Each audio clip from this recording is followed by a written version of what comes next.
For more, let's welcome in the man on fire, CBS Sports college football writer Chip Patterson, who was 9-1 in his game picks here in week one. The lone loss clinging to an ACC bias, but that's neither here nor there, Chip. Monday night, Ole Miss making a statement that they will be no easy out in the SEC.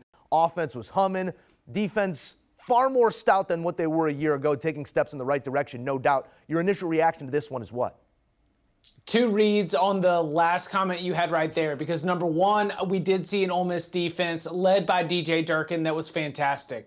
Chase Sanders, number 44, flying around all over the place. They did a good job of swarming to the ball. They got turnovers, like everything that you want as an Ole Miss fan out of defensive improvement, it was there right now. And to have it with DJ Durkin sort of stepping into that spot, you're reminded of the fact that this is a coach who has head coaching experience from back at Maryland, who had very, very good defenses at Florida.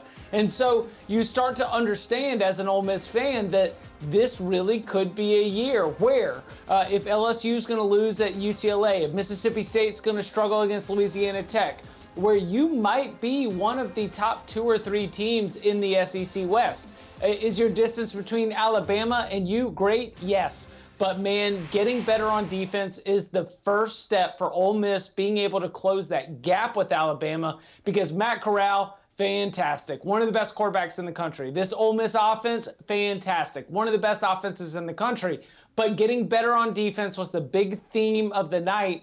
And then that brings us to the other side. What if it's not Ole Miss's defense? What if it's Louisville's offense? That is the far more concerning situation if you're a Louisville fan, because Malik Cunningham didn't look good. You couldn't run the ball. And it wasn't only until late, borderline garbage time, when you finally started getting those touchdowns. So Ole Miss fans feel great. Louisville fans are almost hoping that it's a panic situation, because things are not looking good for the Cards. Yeah, if you're looking for some confirmation, no bias included here for that Ole Miss defense. Might not get it this week. They get Austin Peay here on Saturday, so not sure how much they will be tested, but putting brick on top of brick here, the defense does sort of steal the headlines. But Matt Corral, you mentioned it, enters the season with Heisman-type expectation. The reigning SEC passing champ sees in the spotlight here on Monday night, 22 of 32, 381, just one touchdown through the air, but delivering the ball on time, in full command of this hurry-up offense.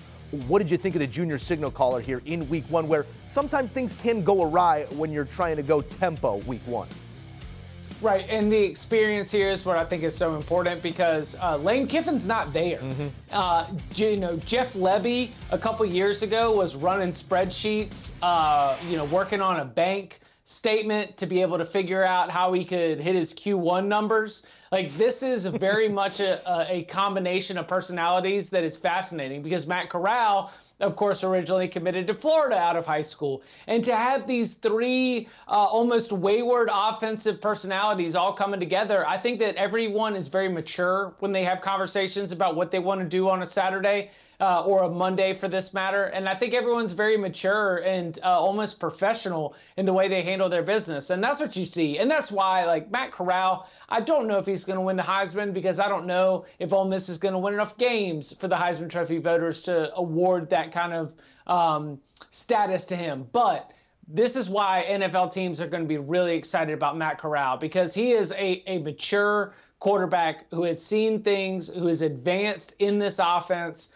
And as the NFL continues to embrace more up-tempo spread concepts, that is only going to benefit somebody like Matt Corral, who has reached that next level where the coaches trust him to be able to go out there and make the reads. Because so much of these RPOs, so much of these up-tempo offenses rely on the decision-making of the quarterback. And Matt Corral showed against this Louisville team that, like, I was not thinking that the defense was as bad as it looked at its worst in 2020. But, man, Matt Corral certainly made it look like that. And I think that's more about Ole Miss and Matt Corral than it is about Louisville. Yeah, I'm not sure how much we learned about Corral here a season ago. Looked fantastic, continued in that direction. What I did learn about the young man is he could take a lick and keep on moving. That was an ugly hit, and he popped right back up, ended up in the end zone at the end of that drive. I do want to take your temperature here on some of those calls, some of the officiating in the first half. Can't go without mentioning what we saw. 4 different ejections in the first 25 minutes of this ballgame.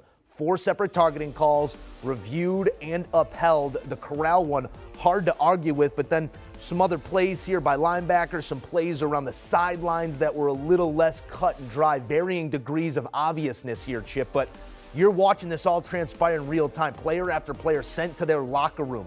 Does it feel like we might be headed down the wrong road fast, or is this the proper enforcement of the rule?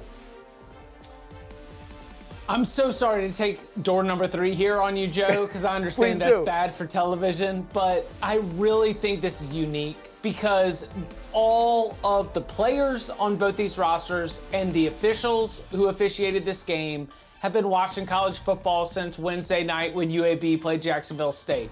They watched Wednesday, Thursday, Friday, Saturday, Sunday, and now they're here on Monday. And if they have anything like the human reaction that you and I have had to this game, we've been just anxious. We're just ready for it. We've been ready to go.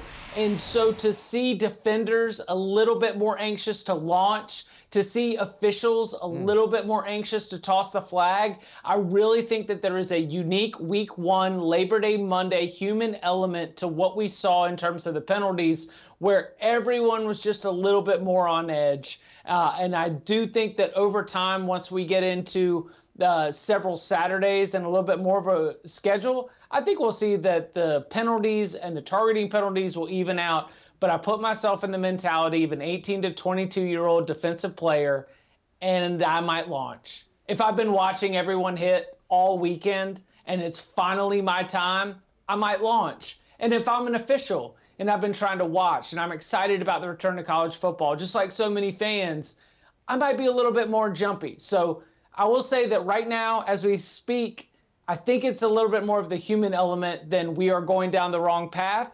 But it is something to monitor as, player health and safety continues to be something that we should keep as a top priority. And as the officials try to contribute to that, I do think that the targeting calls and the number of them in this game might have been a little bit due to the fact that it was a Monday night, Labor Day night game at the end of a very long and exciting Week 1. That's a fantastic point, Chip. I got to hand it to you and always advise, see none of the above is an acceptable answer here on CBS Sports HQ. Cool. Don't even worry about it. The Rebs, as we mentioned here, able to get the job done here on Monday night with their head coach at home recovering from COVID.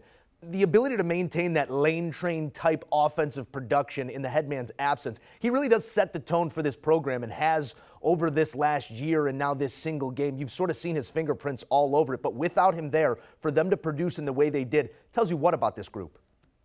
They're mature, and they've got great leadership within the locker room. I mentioned Matt Corral, somebody that has been through his own journey, having committed to Florida out of high school, now ending up at Ole Miss as a Heisman Trophy dark horse contender, favorite after this weekend. I'm not going to say that. You might say that. But we've got some people who've been some places, seen some things. DJ Durkin's experience at Maryland was awful. It was horrendous. Like, that is something that you want to be able to, as a man and as a professional, be able to move on from. I mean, it was tragic. That should be mentioned here. Jeff Lebby was out of coaching for a year, and now he's back. I just think that there is a camaraderie at the top with the coaches and with the leadership on this roster for the players, where we've all been some places, seen some things, maybe made some mistakes and tried to learn from them.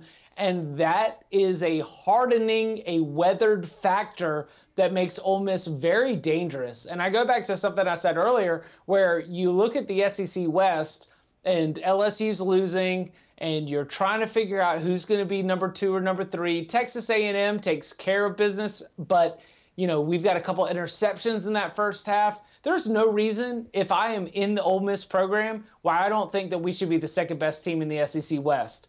I think that's still Texas A&M, but there's no reason, if I'm in the Ole Miss program, based on everything that we've gone through, based on where we are today, why we shouldn't look ourselves in the mirror and think that we've got a shot at anybody in this division. So the confidence that's coming out of this Rebels team after doing this without Lane Kiffin should not be discounted. They're going to be an erratic team. They're going to be a wide variance team. They're going to have some results that are going to make you scratch your head, but their dangerous level is dangerous enough to beat Alabama. And that is something that is very, very fun to watch as we look at the jockeying for position within that division. No doubt, some great stuff here on Monday night for Ole Miss. Got to be feeling good moving forward. The scoreboard will tell the story as it usually does here, your big winner and your big loser. But if we go a layer deeper here, give me a winner and a loser on Monday night. All right, so the big winner has to be Lane Kiffin. To know that your team can go and take care of business without you and just execute everything that you want, that has to be so inspiring as a play caller, as a game planner, as someone who is hoping to rewrite his own head coaching legacy, which has so many blemishes on it. That's got to be something that gives you some confidence. And then I think the big loser here is Malik Cunningham, the Louisville quarterback, just because Louisville needed Cunningham to be better. So much of the narrative around the ACC was the idea that there were all these quarterbacks coming back, all this experience coming back at the quarterback position. But what happens if those quarterbacks struggle? What happens if those quarterbacks can't take care of business?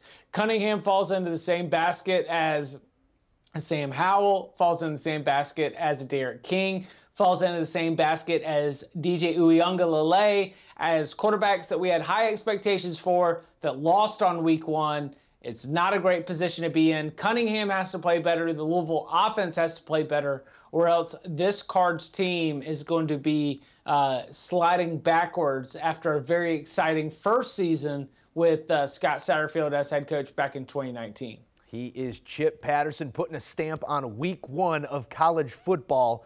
Only, 10, 12 left to go. We'll see you soon, Chip.